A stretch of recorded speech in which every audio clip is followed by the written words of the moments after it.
My name is Nathan Smith, otherwise known as Coffee Nate on Twitter, and this evening I'm going to show you a presentation called The 3 Keys to Better Coffee. And I host an online web show that's called CoffeeNate.com, where I have educational videos about coffee and solely dedicated to coffee. Yeah, that's me. Anyway, missed a slide. Anyway, the first key is the coffee beans themselves. And it's really important that you use whole bean coffee because the coffee beans are actually little containers themselves that have the flavorful oils inside of the coffee. And once ground, those oils start to evaporate and you lose your, my goodness, that's fine. Okay, here we go, back again. Anyway, once they are ground, the oils begin to evaporate and you lose the flavor and it leaves the stale coffee. Another thing to consider is the source. Where is your coffee coming from? Organic coffee is cultivated without using chemicals, and in addition to any environmental benefit that you receive, there's also a benefit to the farmers and their families and their communities because they're not exposed to the chemicals that they're not really educated on how to use anyway. Also, through fairly traded coffee is coffee that the producers actually get more of the profits so that they can put it back into their businesses and to put back into the communities. Canned coffee is not fresh because coffee, when it's roasted, it actually emits carbon dioxide, and for 2 weeks it emits carbon dioxide and then it's stale. If it kept emitting carbon dioxide within the cans would explode and our grocery stores would be littered with exploding coffee cans. So actually they're filled with nothing but stale coffee. The second key is the grinder.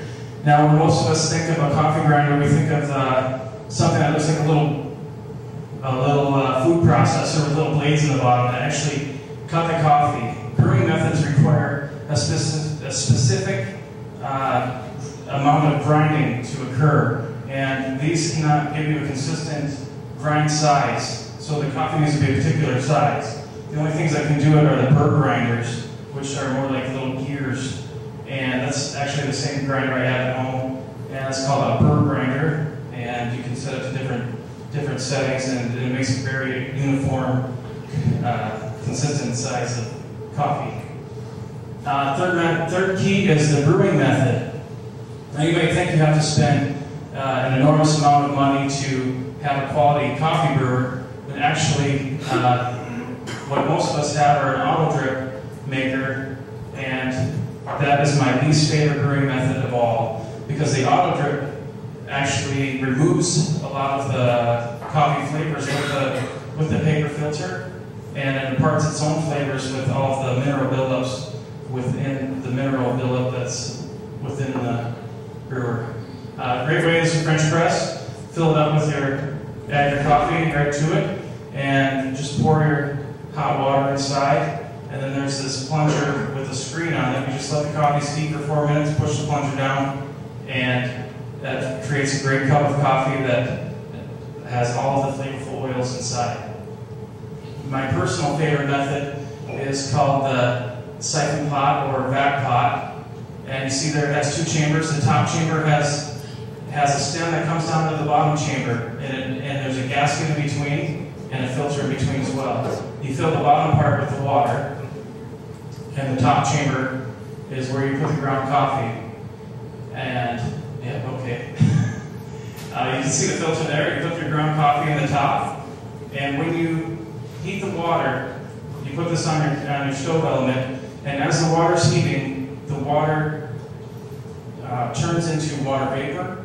And the water vapor actually takes up more area than does the water. And this puts pressure on the water, and the water rises up that tube that's in between the 2 chambers, and the water goes up to the top.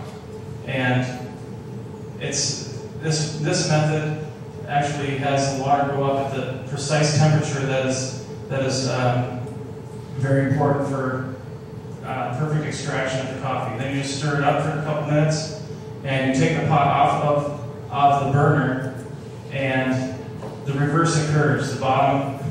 The bottom chamber begins to cool, and as that cools, it draws the liquid back into the bottom chamber, and the filter that's in between filters out the coffee grinds. So it makes that's the best cup of coffee that you can use that's not espresso. And 5 minutes is not nearly enough for me to explain to you all the benefits of coffee. So you can connect with me on facebook.com/coffeenate1 or twitter.com/coffeenate, and I'll be happy to connect with you and teach you more about coffee.